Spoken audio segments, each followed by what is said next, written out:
So hi on the Noise Podcast. I'm Shane. I'm Glory. The happy Tuesday. Happy fucking Tuesday, dog. Yeah. Sorry for missing the live stream on Monday, Memorial Day weekend and shit.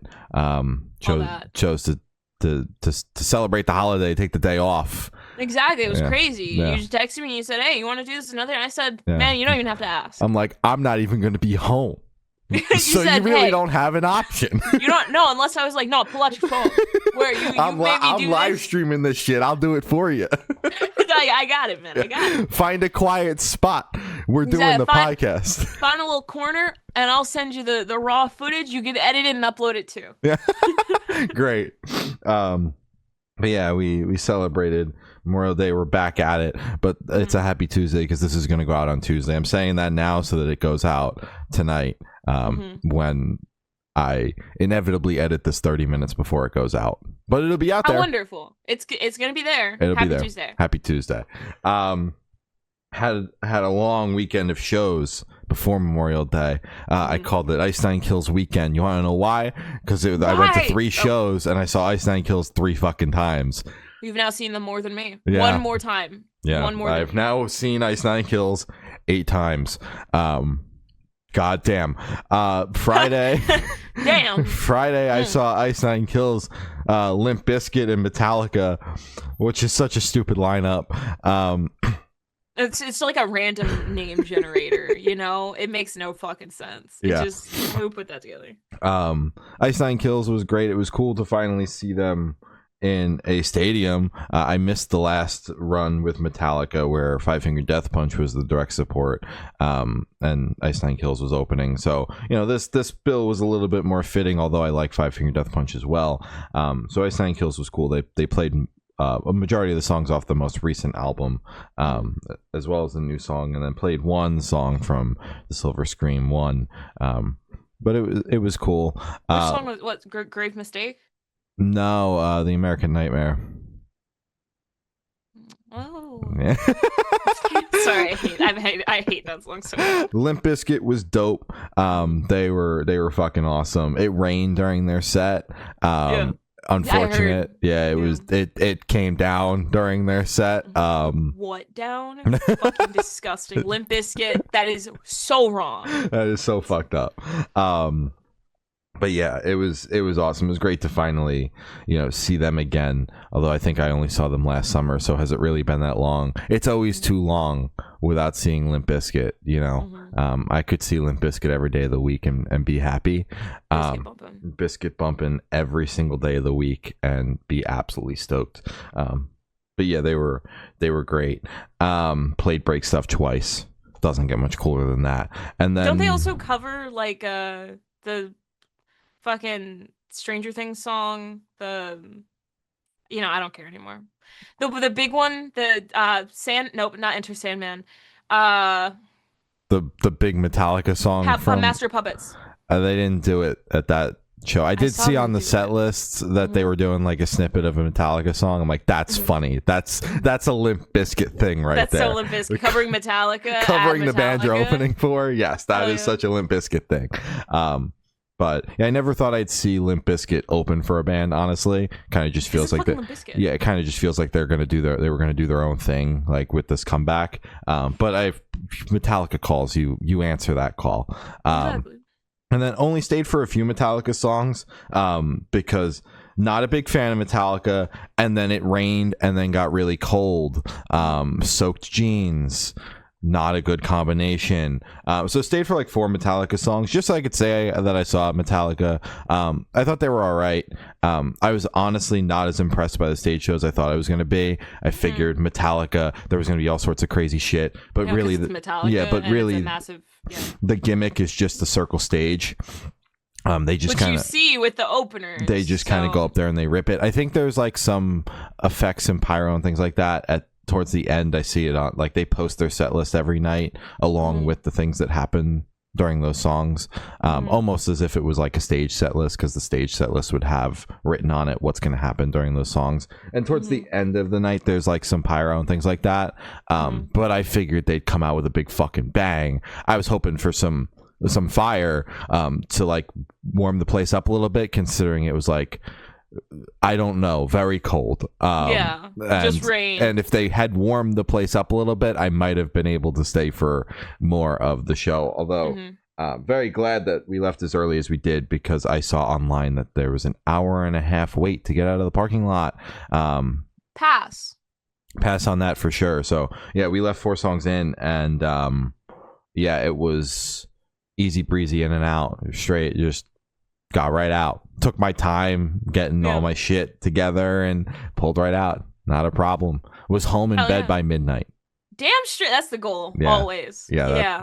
So that was dope. Happy for you. And then Saturday night, I saw Ice Nine Kills, The Word Alive, The Funeral Portrait, and Melrose Avenue.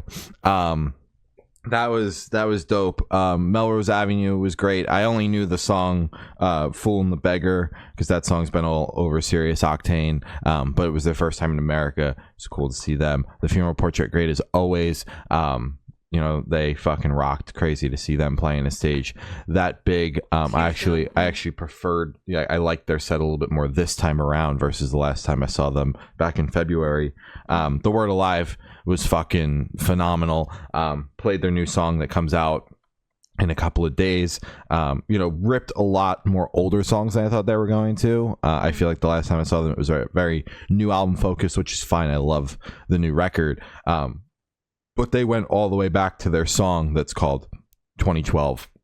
And that song goes fucking crazy, dude. That is like the definition of early 2000s metalcore right there, is that song. And they ripped it, man. It was great. And then Ice Nine Kills played the Silver Scream 1 in full.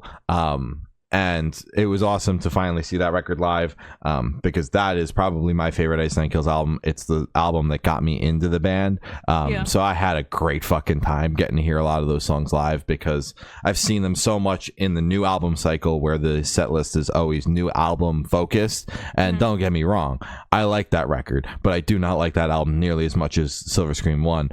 It's so much so that I was ultimately, like, when the Silver Scream 2 came out, disappointed by it at first, because it did not live up to what I thought the Silver Scream 1 was. So it was cool to see that record in full. Did not require any studying ahead of time. I've listened to that album a lot of times. And then they shuffled the encore around. So they did they play Fly? Yeah, night 2. Don't worry, I recorded it. Okay, cool. I gotta send it to you. And then they shuffled their set list around. So the Fuckboy album, what is it? The Predator Becomes the Prey. That one. They axed that song entirely. They didn't play it night 2 either. They were supposed to play one song from that, and instead decided to play The Work of Art again. So I had the glorious opportunity to hear that song 3 nights in a row. That song sucks so bad. It's so ass. I don't mind it, but 3 nights in a row live, tough. Sick of it. Yeah. And then night 3 of Ice Nine Kills, I saw Ice Nine Kills, Hail the Sun, TX2, and Dark Divine. Great to see Dark Divine again. They fucking rocked. TX2, man, it was dope. I can't lie. I love seeing TX2 every single time he puts on quite the show. He had knee pads on this time because he kept falling to his knees on the stage. Got to protect the knees. Hail the Sun, wild card pick. I texted Gloria. I was like, the crowd is going absolutely mild for this band right now. It makes no sense. It is, and Donovan acknowledged it on stage. He's like, we never thought of ourselves as a band like this, but they're obviously friends with Ice Nine Kills, and one of the biggest bands in the scene right now calls and asks if you want to play direct support. You answer the call and you go, even if it doesn't make a lick of sense. So yeah, I saw a lot of people not happy about it in the Ice Nine Kills Facebook group of all places. But I thought in that. Yeah, I thought it was pretty dope. I can't lie. I wanted to see Hail the Sun for a while.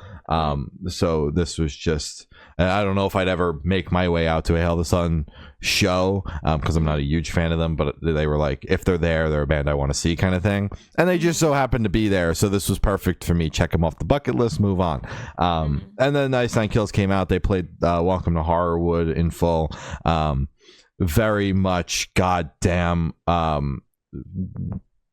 shit, God, I've heard so many of those songs so many fucking times. I cannot wait for this band to have a new album out. They sounded great. The show was great as always. It was cool to see the album played in full, but I've heard so many of those songs live that really they played it to death. Yes, really, there were only a couple of songs. Knife emoji. There were only a couple of songs in the middle of the set, Fly being one of them, that I haven't heard live because they haven't played them until this tour.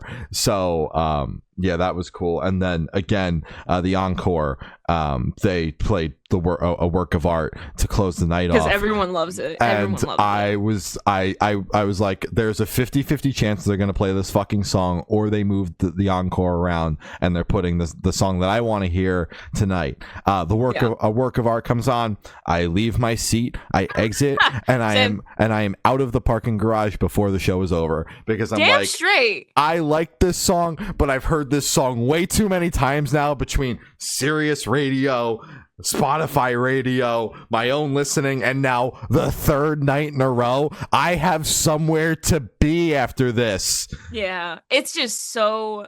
Did they play Meet and Greet? Yeah. Okay, see, that's the only good song. Well, they've only dropped 2. Fucking 50-50, it's pretty good. No, that song sucks ass. Yeah, I'm not a fan of it. And when it first came out, I wasn't the biggest fan of it. I was like, I'm happy Ice Nine Kills is dropping again. That was the big thing where it's like, holy shit, new music. Does this mean roll? No. He said next year. Mm-hmm. Which is a long ways away. Dude, we haven't even gotten to June yet. No. He said early next year. So that's first quarter, maybe.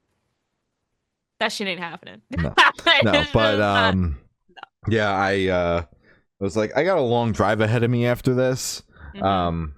And I can't be fucked to stay. I know what's gonna happen. I've heard the song. I'm good. I know the gimmicks. Yep, and out I left. You could go on the show. You could replace Lane. Yeah, as art. Yeah, I could do the whole thing. Yeah, including playing the drums, because he plays the drums. He does, because he plays. It's such a good fit. Honestly, that was like the best. Anyways, yeah. I could do it all. So yeah, but overall it was a fun weekend. It was cool to see Ice Nine Kills a bunch. And Limp Bizkit and all the support bands on the Ice Nine Kills shows, which made it all the more worth it for sure. But yeah, that's no shows this week though, which is nice. Considering the weekend I just had.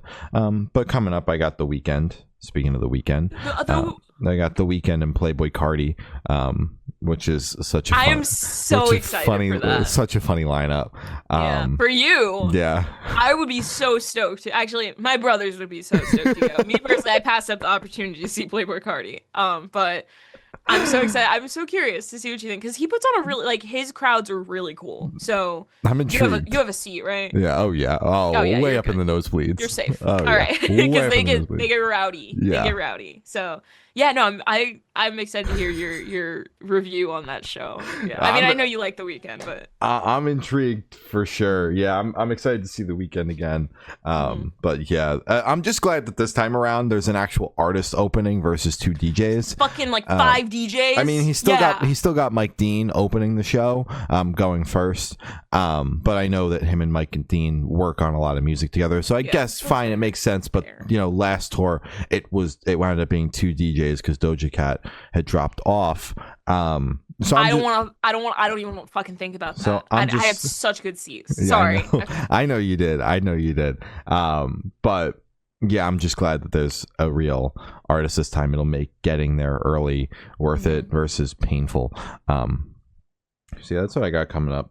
Quiet June, which is going to be nice after the chaos of May. It's so well deserved. Being everywhere all at the same time. A nice quiet June with only a couple of shows is looking forward to that. While it's looking forward to it, rock and roll, man. Rock and roll, dude. Rock and Hell roll. Yeah. I have heart attack, man. Possibly. I say possibly. It's a heart attack, man. You stuck that shit on the calendar. I know that shit's locked in. It's gonna happen, but I have to go to Richmond. Ew, stinky. Ew. Canal Club. I might Uber because I just don't want to.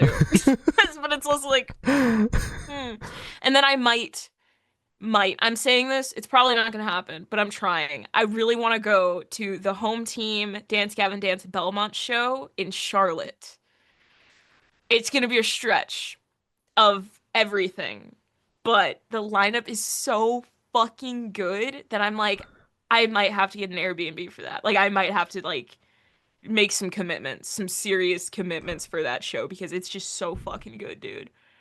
I was in Philly for a work show on Thursday, and which I fucking forgot to talk about. I was so hyper focused on Ice Nine Kills weekend. on Limp Bizkit. Dude. Yeah, on Limp Bizkit, and I was looking to see because my artist didn't come on until way later at night, and like late enough where if the venues were close enough together, I could have made both shows and seen the bands I wanted to see. Because I can go without seeing Dance Gavin Dance. I like them, but they're not my favorite band. Like I could go at this current point in time, I could go to their headliner and leave before they hit stage. But the venues were now Idola, dude. I haven't seen them yet though. But the venues were like 20 minutes apart. And I was like, you could have made that. You could have made that. You could have done that shit, man. Fuck. Speeding. Make that 5 minutes apart. 5 minutes. Yeah, but it's a city. So like 20 minutes means potentially longer than 20 minutes. But I was that's an hour. Like if they were down the road from each other, I would have totally done that. And just, you know, had the grandest of grand old times. But I was in Philly Thursday. Rachel Anna Dobkin, my artist, was on tour playing Philly. Co-headlining with Lauren Calv. It was a great night. They sounded great. Lauren played solo. Rachel had her whole band with her, so it was a full band kind of deal. And it was cool. It was fun. It was a good time. Great hangs. You know the vibes. And yeah, man. So that was all the shows I went to. I totally forgot about the one before Ice Nine Kills weekend. Yeah, so 4 shows in a row. Yeah. Goddamn. Braver than me, man. I do one and I'm like, I'm never going outside ever again. I'm so happy to be home. Yeah, hell yeah. And you're home for a minute. Yeah, thank God. Hell yeah. But yeah, got some music to talk about. An album, an EP, a deluxe album. We got the trifecta this week. It's kind of beautiful. It's one of each. Yeah, it's beautiful. It's beautiful. It's very fitting. I'm gonna be so real. This week, highly questionable music wise. I'm gonna keep it a buck. I want to be honest with the listeners, guys. It was a hard week for the music industry. It was hard. You know, we had singles aside. We had Memorial Day weekend, so it was already going to be slim pickings. And you know, it's not the ideal weekend to put out music. To be honest with you. Not the ideal weekend to listen to music either. No. If these are the options, I'm just harping on the deluxe in the album. I just like to. It's so funny. Okay. Anyways. But yeah, jumping in. Joe Jonas put out his new album, Music for People Who Believe in Love. You know, resident Jonas Brothers stan here. Joe Bro. I am a Joe Bro fan. Best pop punk band. You bleed Jonas Brothers. Best pop punk band to come out of New Jersey are the Jonas Brothers, and I will say that with my chest every single time. First couple of albums are pop punk. Argue with a wall. I think if you say that, if you step outside and you say that, you're gonna get like jumped by like 1,000 people. I'm not gonna say it at a pop punk show. I'm gonna say it at a Jonas Brothers show. You're gonna say it at a Jonas Brothers show, or quietly to yourself in a dark room.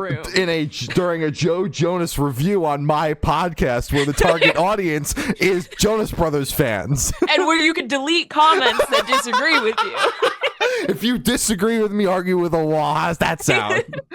Jonas Brothers, best pop punk band to come out of New Jersey. I mean that with my chest.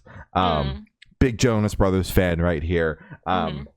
And it's been a minute since we've gotten Joe Jonas solo music. The last time that we got Joe Jonas solo music, I was a youngin', still into the very much into the Jonas Brothers. That was my group. This was 2011, a long time ago. I remember getting the album. I think it was for my birthday, the CD.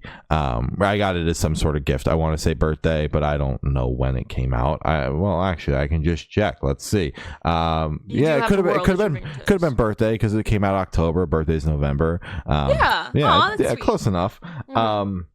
So yes, I remember that quite vividly. I remember not really liking the album because I wanted Oh, Jonas Brothers music, and Joe Jonas didn't make Jonas Brothers music when he went none on of his them own. do. But Yeah. now I'm a lot older and still a fan of the Jonas Brothers and Joe Jonas, and went into this album with an open mind, and I think it's awesome. I do. A little long, yes. Some moments on the record that feel like they could have been axed in favor of a slightly shorter album. For sure, the album clocks in at 45 minutes. Does it really have to clock in at 45 minutes? No, but I feel like that is, the overall vibe that we come away with when we listen to most pop albums is it's good for the most part, but there's some fat that could be trimmed off. It's almost A lot of that. Yeah. it's almost like they just focus on the number of songs and how long they can make the record, and not necessarily the quality of all the songs, although I think that there is a decent amount of quality on this record, ultimately why I'm coming away enjoying it. But there were some moments, especially in the middle half of the album, that I was like, yeah, this could not exist, and I would like Didn't this have to be this here. could have been a 30-minute listen, and I could be on my merry way, and it would have been nice, condensed, all hits, and we could have moved on. All killer, no filler. All killer, no filler. I like the way it opens with Woven. I think it sets the tone for the album. I also think, like, in a weird way, it kind of fits the cover art, like the just the vibe of the cover art and the song, the way the song sounds. I'm not one to typically connect those two things together, connect the picture with the way that words and sounds sound. Type shit. Yeah, type shit. But I'm doing it for this one. Again, big Jonas Brothers fan. And then Parachute and Work It Out. I think that those are a very good way to open the record. Big fan of Heart by Heart and Honey Blonde, especially. I'm digging Honey Blonde. Velvet Sunshine with Franklin Jonas, because shout out, finally there's shout out Frankie. He makes his way onto the album. A welcome addition for sure. Sip Your Wine is honestly probably my favorite. It's a little bit on the weirder side sonically, but I like it because it stands out. It's catchy. I like the chorus on it, and like I said, it's a standout track in the sense that it's a little bit on the weirder side, and but it doesn't stray too weird, so I fuck with that. What We Are is another banger, and then the way it closes with Constellation is a nice way to kind of tie it all together. Yeah, overall, I thought the record was pretty solid. And I feel like this sound with, I'm obviously two separate things, but comparing it for the sake of my own brain, the Jonas Brothers have went a little bit more of a pop route, so the Joe Jonas solo album, also obviously being in that pop lane, makes a little bit more sense now than when I thought the Jonas Brothers were, God only knows what, back in 2011. Pop punk now, the best pop punk band to come out of New Jersey, by the way. And he came out with a pop album, and their songs had guitars in them, and those songs did not. A little bit confusing. You're like, what's happening here? But I feel like the lanes have kind of closed in, so this kind of just feels like an extension, and not so much like it's obviously its own thing. He's having fun with it. A lot of great feature pulls throughout the album as well. But yeah, it's like, if you're a fan of the Jonas Brothers and what they're doing currently, but you had no idea that Joe Jonas put out an album because it was delayed a significant amount, and then it just kind of came out with like, nope, I didn't see shit about it. It just showed up on my Spotify, and that was how I knew it came out. I didn't see shit about shit. Don't worry, I follow all the fucking accounts. I should have known. If you're a fan of what they're doing, had no idea, it makes sense. It's close. Yeah. It's a lot closer than it was. So you should check it out. All that to say, I like the album. Glory's looking at me like she didn't like the album, so I'm concerned. I know.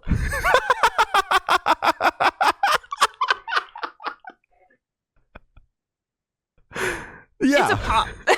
It's a pop record. It's Joe Jonas.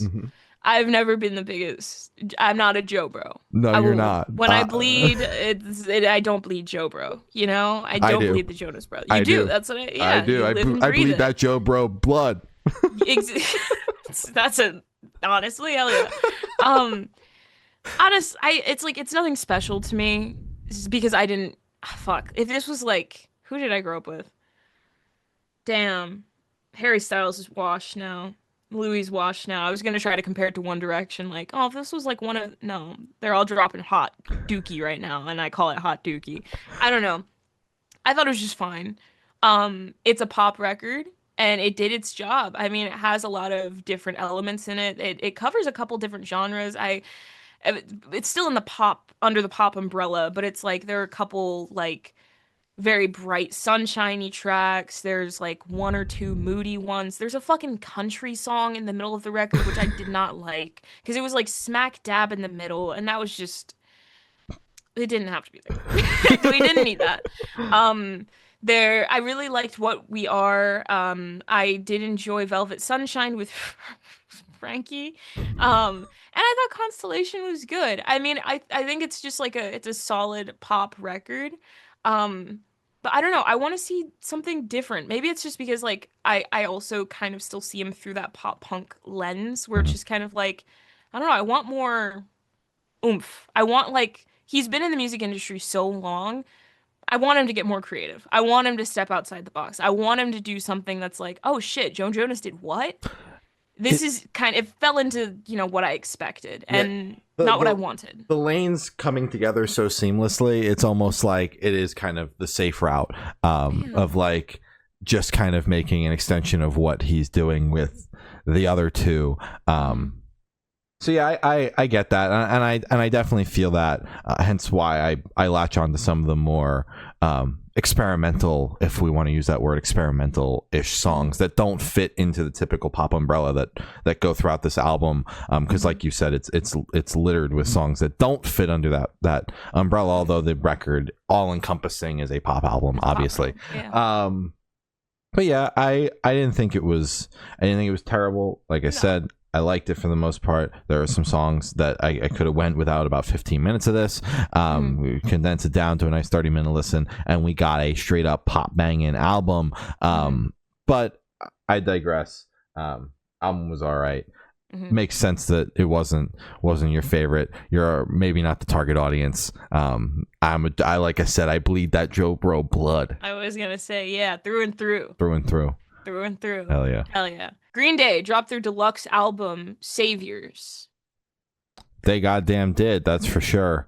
It's for Um, sure a deluxe album for their record Saviors. I mean, granted, this is possibly one of the best true definitions of a deluxe album, in my opinion.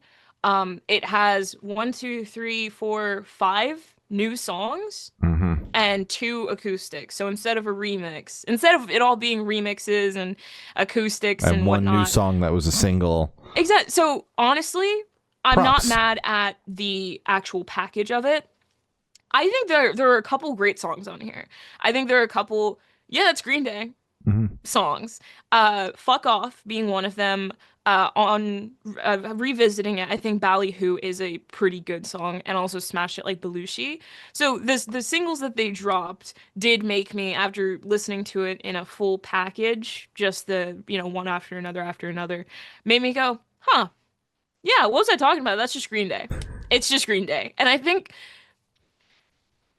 I'm coming to the conclusion that maybe I'm just not the biggest Green Day fan. Because my aggressiveness, my defensiveness, my immediately being turned off to the deluxe tracks of just being like, this just doesn't sound good. Girl, I just don't think you like Green Day as much as you thought you did. I like American Idiot. I like, what is it, Dookie? Mhm. I think it just ends there. Yeah. So you win some, you lose some. I don't know. Still shout out Green Day though. They respect all Major ages. props. Major props. Um, I think that it's a great deluxe record. I'm not mad at anything on here. I think it's great tracks. Obviously because it's shorter, it was a lot more digestible and I was a lot more um ready. My mind and my soul and my body were ready for this Yeah. versus just Saviors, where it was just kind of like a shit ton of tracks Mhm. and I wasn't into it. But I think because I mean it's shorter, so my brain is just more willing to accept it. I liked it. It's Green Day. Shrug. That's my review. It's Green Day the best way to sum this up in 3 words. And all right, that's it. Next topic. Yeah. Yeah, it's definitely Green Day. You know, an extension of what was, in my opinion, a great Green Day record, especially the exactly the kind of album they had to come back with, coming off of Father of All Motherfuckers. It was super strong, and it was back to like the core of what Green Day is, with that modern flair, and really no like eyebrow raise moments of like, what the fuck are they doing? They saved that for the deluxe edition. Kind of, in my opinion, there are some songs on here that really should have stayed in the drafts, because like I feel like the record is so solid that like then you put out some of these songs that are these eyebrow raisers, and it's like, all right, it's like, I think they just released every single song they wrote from all these sessions now, honestly, because they're all out there. The 2 acoustic songs are nice additions. I think that they're beautiful renditions of those songs. I liked Smash It Like Belushi. I liked Ballyhoo and Underdog. I think are all great songs. But the Stay Young and Fuck Off. You didn't like Fuck Off? Glory. Fuck Off pissed me off so fucking much that while I was driving, you know, it's so Green Day. It is so Green Day, but it is so lyrically terrible. Yeah, it's so lyrically abysmal, and exactly. especially coming off the back of Stay Young, which was a equally as abysmal song lyrically. I honestly didn't know what was coming next. I was driving. I'm tired. I'm half asleep.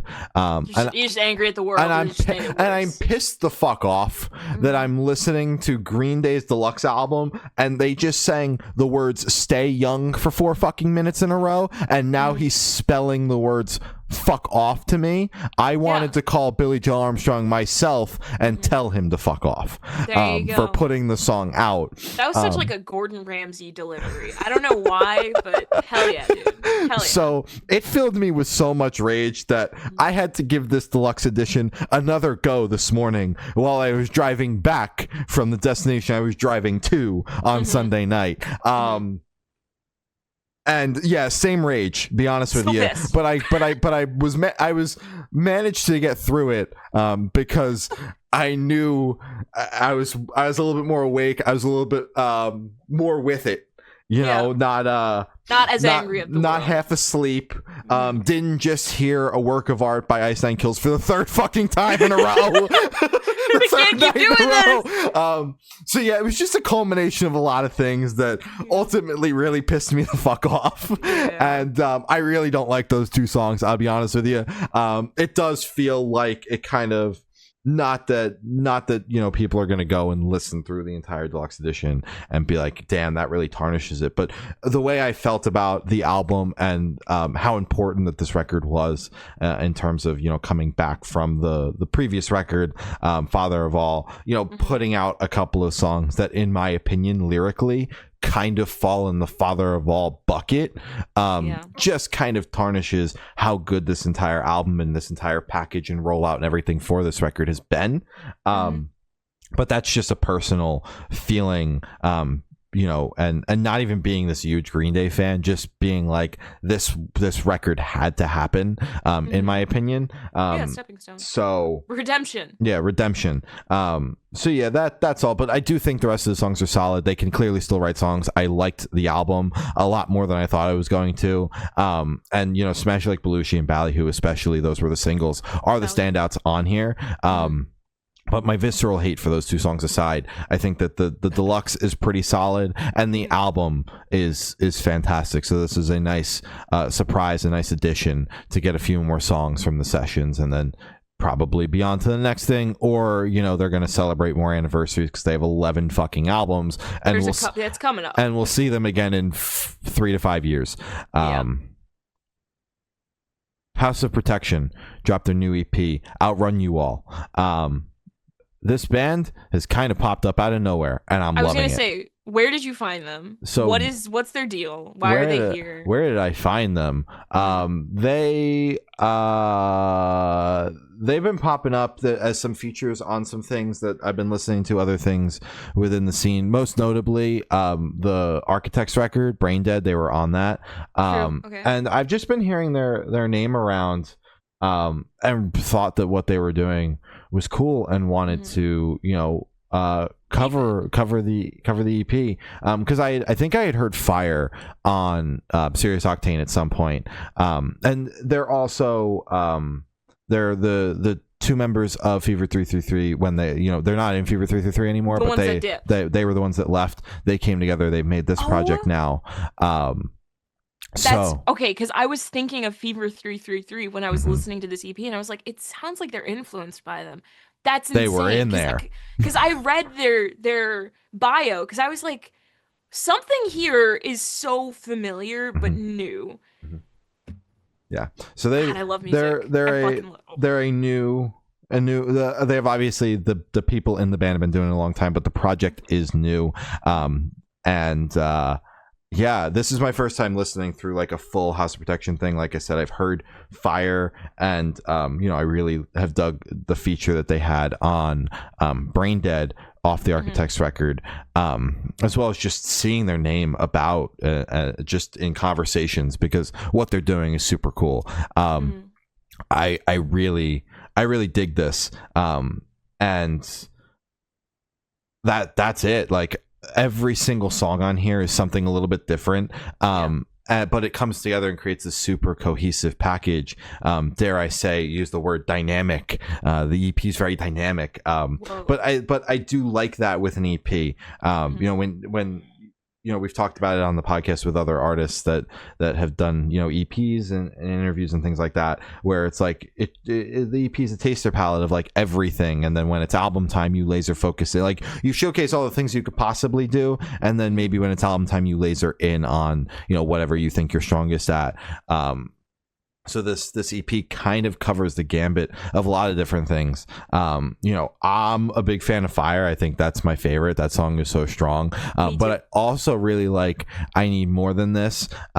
It gives kind of Fire-esque vibes, with it being its own sound as well. But I also like Afterlife and Godspeed. I love the way it opens. I Mhm. think that it just comes in and kicks you in the teeth. I love Slide Away, which is a little bit on the slower side, and closes this EP off, because we don't always get that with EPs, where they're like, a song to kind of tie it together, or bring it all the way in, and close it down like you would typically get with an album. And then I didn't even Mhm. shout out Phasing Out, which is super dope, coming off the back of the for me, the peak of the EP, which is Fire, and beginning this kind of descent down. Yeah. It kind of feels like the EP is building into that big moment of Fire, and then goes down, and fades away with Slide Away. But I just think that it's super awesome. Like, that's where I'm at with this. There's so Mhm. many different sounds. It's so new and different and unique and Mhm. interesting.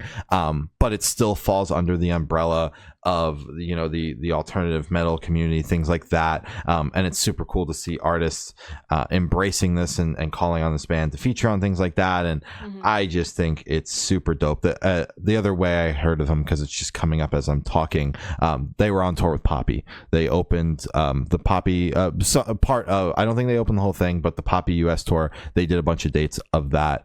Mhm. So yeah, they've just been all over the place, and it's super cool to see, because it's so interesting, it's so new, it's not something that we hear every day, but they do it so fucking well.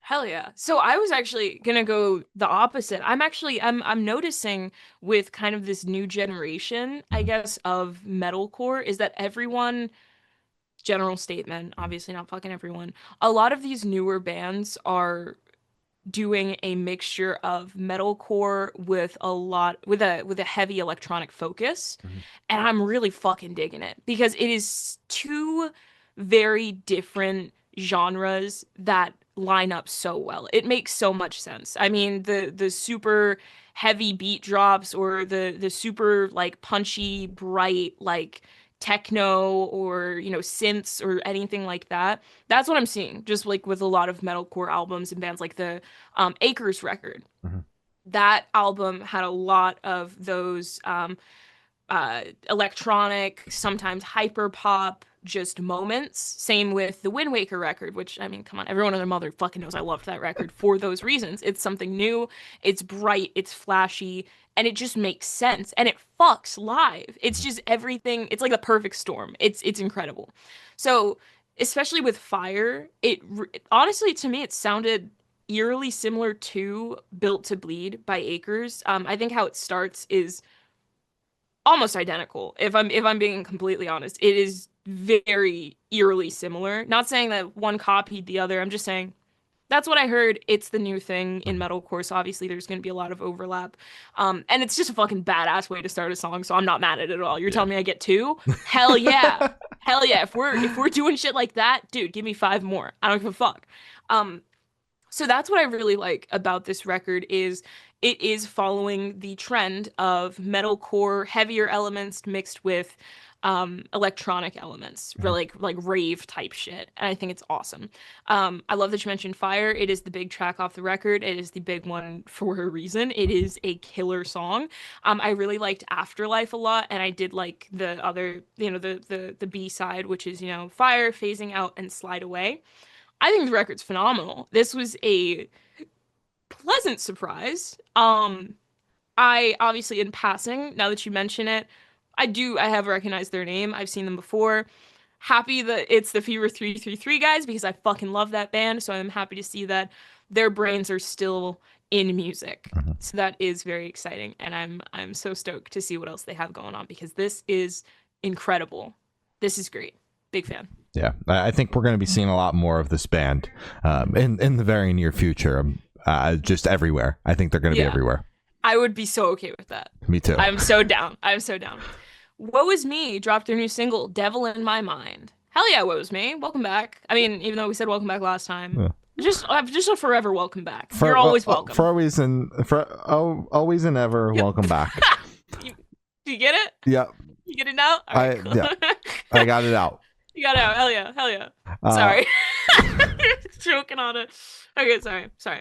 A little bit of a country twang to kick this song off. Mhm. And then it goes into a heavy ass breakdown. Mhm. It feels a little a Day to Remember esque when a Day to Remember does this kind of thing. It does feel Day to Remember, yeah. Yeah, and I don't hate it because I don't mind when a Day to Remember does that. I mean, it's not my favorite thing that a Day to Remember does. I'm not a huge fan of country influenced metalcore, but it's definitely something that's out there. Country is taking the world by storm currently, so it's infused in a little bit of everything. The pop record we just talked about earlier has a country song. There's plenty of country infused metal out there these days. Plenty. So it's okay. I don't hate it. It's not what I was expecting at all, to be honest with you, because they've been so fucking just melt your face off, kick you in the face, kick your teeth so in. strange. Yeah, it's almost poppy. Yeah, from Woe Is Me. But the shift is welcome. The shift is welcome. I think they did it well. And I like the song. I do think the song is solid. Yeah, damn straight. No, it caught me off guard. I mean, this was the first track in the playlist, so this is just what I started my morning off with. And I saw Woe Wild Is Me, way and I to was start your like, morning. for real, because I mean, firstly, I expected traditional Woe Is Me, the last couple tracks that we've been covering since they've been active again. And I was expecting, as you said, like melt your face off, just kind of like high energy, just screams, shit, just crazy shit. This is almost nailed on the head with country influence. It's just like pop rock almost. So strange. They could pull it off. It sounds great, but just under this name is the weirdest thing. It's like the last sound that you expect to hear from a Woe Is Me song. I think it's a great track. It caught me off guard, but as you said, it's a very welcome change. Yeah. Hell yeah. Falling in Reverse and Marilyn Manson put out a new single, God is a Weapon. Didn't know what to expect from this one, I'm going to be honest with you, but I had seen online that Ronnie Radke and Marilyn Manson were hanging out. And I did see that. And I was like, yeah, no, they're going to do something together. If they don't at least tour together, they're going to put a song out. They're going to do something. I was expecting more so a tour that felt like the more so obvious answer. I didn't expect them to collaborate, but at the same time, Ronnie Radke collaborating with Marilyn Manson does make sense. So like this song coming out didn't rock my world or anything like that. If anything, what the song sounds like is what rocked my world, because it's a Falling in Reverse song. Like as it is, it's Falling in Reverse first, featuring Marilyn Manson, but it feels so much like a Marilyn Manson song.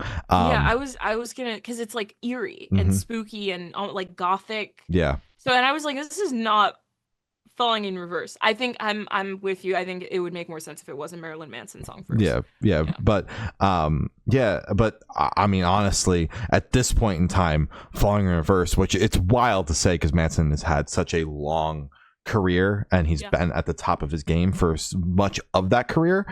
It's wild to say that Falling in Reverse is the bigger act right now. It is, yeah. Absolutely insane to say that. But yeah, I thought the song was cool. Again, I didn't expect this to be what it was. A Falling in Reverse song that sounds like a Manson song with Manson on it. I was not expecting that. But yeah, I think the song is cool.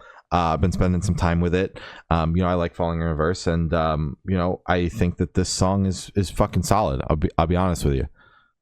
I gothic and this type of music, the kind of dark eerie music, I'm gonna be real, it's not for me. To me it feels like droning most of the time, and I can't really find anything to grab onto. Obviously I like more upbeat pop, metalcore type. And if I do like the lower energy quote unquote stuff, it's typically like the Doties and the early Troye Sivans and that type of shit. Gay pop. Shout out gay pop. Shout out gay pop. This is nowhere near gay pop. Not even close. Total opposite of the spectrum. I was gonna say, yeah, actually. So people aside, honestly, not the biggest fan of the track. I mean, I think it definitely has a sound. I think it definitely has an audience for sure. It is like it's good for what it is, but it's not for me. Yeah, fair. I think it's a well-made track, and I think the execution was great, but not my genre. So I didn't enjoy it. Yeah, fair enough. I've been spending a lot of time with the gothic kind of stuff. The reason why I enjoy Manson's music is not because it's super like heavy and in your face. Exactly, yeah. But I really am obsessed with the vocal delivery. Like that's what I like about this song and listening to Marilyn Manson and other artists that fall in that genre and in that sector of music is not so much the sonics, because maybe sometimes the sonics are kind of not even there. It's more so about the vocal delivery, and then not even necessarily what's being said, but then just like knowing what they're saying based on the feeling that you're getting from the vocal delivery is what I appreciate about this kind of music. I have to be in a certain kind of headspace to really appreciate it. So that's where I'm at. That's why I've been digging this song. But I also just think it's cool that Ronnie did something like this. Hate him, love him, whatever. Musically, I think that he's been very dynamic. The album showcased a lot of things, and he continues to showcase a wide variety of things. And gotta give him that. He does it all pretty fucking well. It is very impressive how well he can kind of chameleon into any genre. It's pretty cool, and he always collaborates with people in that genre. So it's not like he's kind of hopping to do whatever. He is truthfully like working himself into the genre, picking up someone who's already big in that genre, and he's fucking doing good. It's good. Love it's him impressive. or hate him, personality aside, and him as a person, music solely, because that's what we talk about on here is the music, and that's it. Yeah. It's pretty good artist. Dude rocks. He's a good artist. He's a great artist. Yeah. Michael Clifford and Waterparks dropped their new song, Give Me a Break. Give Me a Break. Michael Clifford also announced his new album with like a couple other notable features. I'm pretty excited for it. I'm not going to lie, because this does... It's more the genre that we were expecting and hoping for when he dropped his debut single. It is the pop punk kind of like rockier vibe. So it's like he heard us and he went, "Oh shit, sorry guys, I dropped the wrong song." But did he? Yeah, Glory texted me about this one. I was laughing so hard, just sculpting that text. I was like, holy shit, I hope he laughs at this, because I was laughing. Anyways, so I don't like this song. As you can see behind me, Waterparks fan. I love Waterparks. Austin Knight, I think he's a phenomenal musician. I think he's a great artist. He's a great writer. Incredible stage presence. I haven't seen him live, but the videos I've seen, I can't believe I haven't seen him live yet. I've been listening to them for like 6 years. I've missed every time they come to Virginia. It kind of fucking sucks. So, it sucks so bad. that I don't like this. And also this song. The song sucks so bad. It seems it it's so obvious that it's like it's a pop person trying to make a pop punk song. Even though it's like, Michael, you were in a pop punk band. 5 Seconds of Summer, not that long ago, was pop punk. You guys only recently did, the indie pop and then pop rock and then whatever the fuck was before that. Probably pop punk. I only know the last two records. Hand to God. So this song was just a disappointment for me. I was very excited when I saw it was Water Parks featured because I do know that Water Parks Austin is pretty tight with all of the Five Sauce guys, which is incredible. I'm pretty sure Parks opened for them like a couple years ago. They've just been kind of close ever since then. Match Made in Heaven, not executed how I wanted it to be. I just think it's kind of a campy, corny song, if that's what they were aiming for. Well achieved. But honestly, I wanted just a good song. I didn't want anything like campy or kind of like playing along with kind of like, oh, I'm making a pop punk song. I wanted just like a good pop punk song, Mhm. you know? He could have done it. Both of them could have done it. You have fucking Austin Knight on your song. Could have made that shit good, but it just didn't hit. I honestly didn't hate it. I'm going to be honest with you. Honestly, Because every time that water parks, and namely Austin, because Austin does features that aren't related to water parks as well. great. They were in the music video. They were on the music video. So this one was water parks, but there's been plenty of Austin features himself, whether he's credited as Austin Knight or as Austin from Water Parks or as Water Parks. This one though was the band. Austin has an eclectic taste in the songs that he features on. I'm going to be honest with you. It always kind of blows my mind a little bit that the guy that wrote some of my favorite albums of all time picks those songs as the songs to feature on, and like he gets the call and he's like, yeah, that's something I want to put my name on.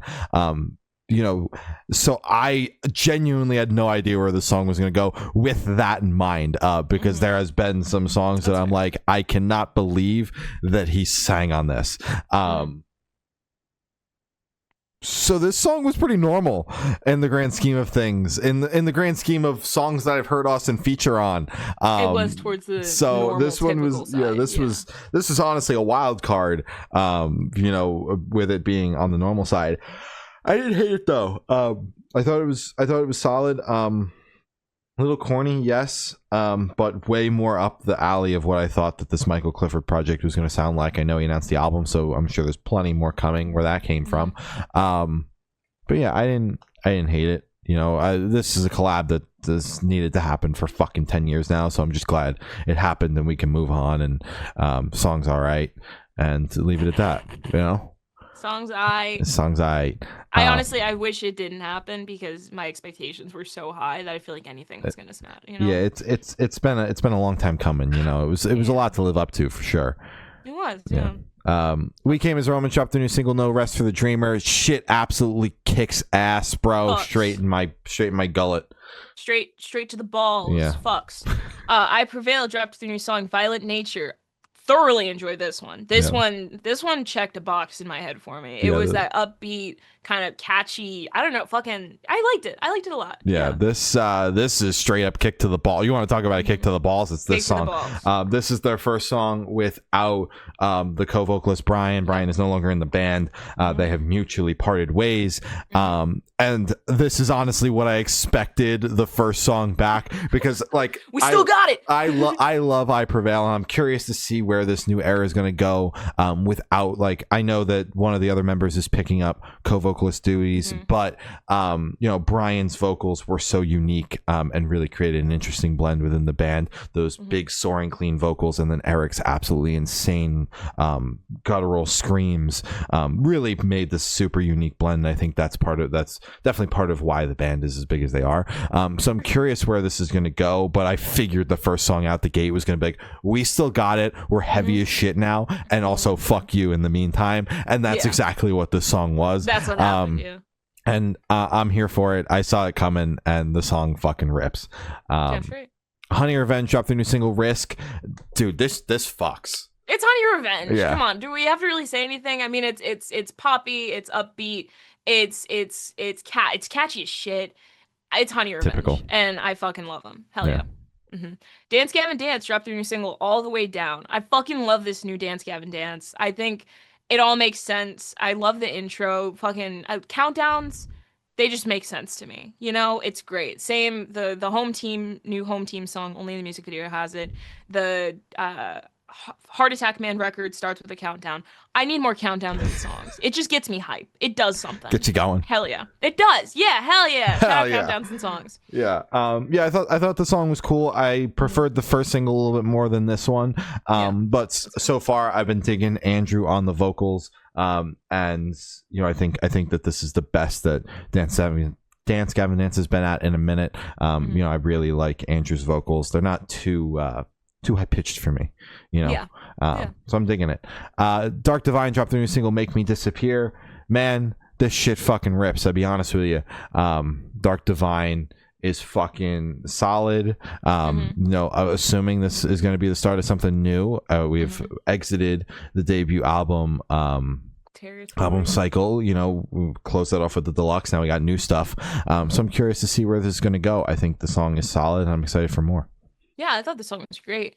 Turnstile dropped their new song, Look Out For Me. No.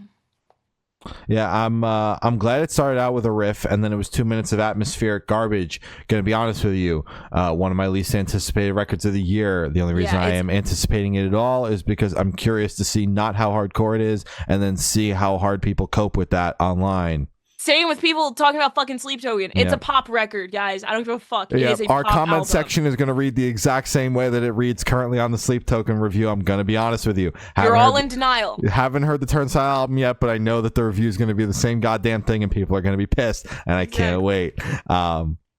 Neck Deep dropped their new single, You Should See Me Now.